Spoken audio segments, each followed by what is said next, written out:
नमस्कार, मी ऋतुजा. न्यूज अनकटच्या कृषी अपडेट्स मध्ये आपलं स्वागत. पाहुयात कृषी क्षेत्रातील महत्त्वाच्या घडामोडी.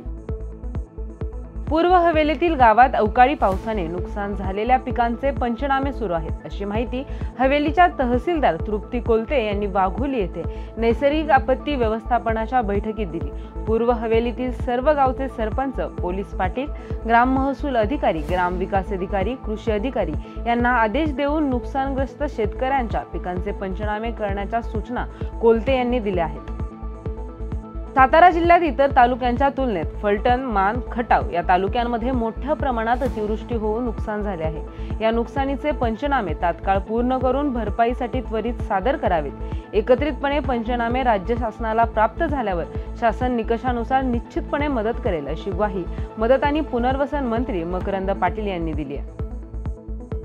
बाजार समित्यांमधील बाजार शुल्क चोरीतील कोट्यावधी रुपयांच्या गैरव्यवहाराची चर्चा होत आहे. मात्र मुंबई बाजार समितीच्या दक्षता पथकाने तुरीचे बाजार शुल्क चोरी करणाऱ्या आयातदारांवर मोठी कारवाई करून 1,11,00,000 रुपयांचा दंड ठोठावलाय. कर्जमाफी करून वचनपूर्ती करा, अन्यथा न्यायालयीन लढ्याबरोबरच येत्या अधिवेशनाच्या पहिल्या दिवशी शेतकरी अन्नत्याग उपोषणास बसतील, असा इशारा किसान ब्रिगेड आयोजित कर्जमाफी अभियानातील शेतकऱ्यांना मार्गदर्शन करताना प्रगती शेतकरी मंडळाचे अध्यक्ष राजू वानखेडे यांनी दिला. खानदेशात केळी दर मागील 20 ते 22 दिवसांपासून स्थिर आहेत. केळीची आवक मागील 7 ते 8 दिवसात आणखी घटली आहे. कमाल दर 2600 ते किमान 1400 रुपये प्रति क्विंटल असे आहे.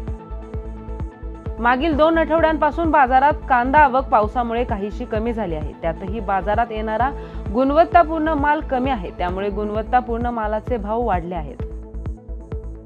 अवकाळी पावसामुळे अंतिम टप्प्यातील मिरचीचा हंगाम गेल्या वर्षीच्या तुलनेत सुमारे 15 दिवस लवकर आटोपलाय. पावसामुळे कोल्हापूरसह गडहिंग्लज बाजारपेठेतील मिरचीचा उठाव सध्या कमी प्रमाणात आहे. गेल्या 2 दिवसांपासून पावसाचे मळब काहीसे दूर झाल्याने ऊन पडल्यास ग्राहक मिरची खरेदीला पसंती देतील, अशी शक्यता आहे. गेल्या आठवड्यापासून पाऊस आणि ढगाळ वातावरणाचा फटका पानमळ्यांना बसलाय.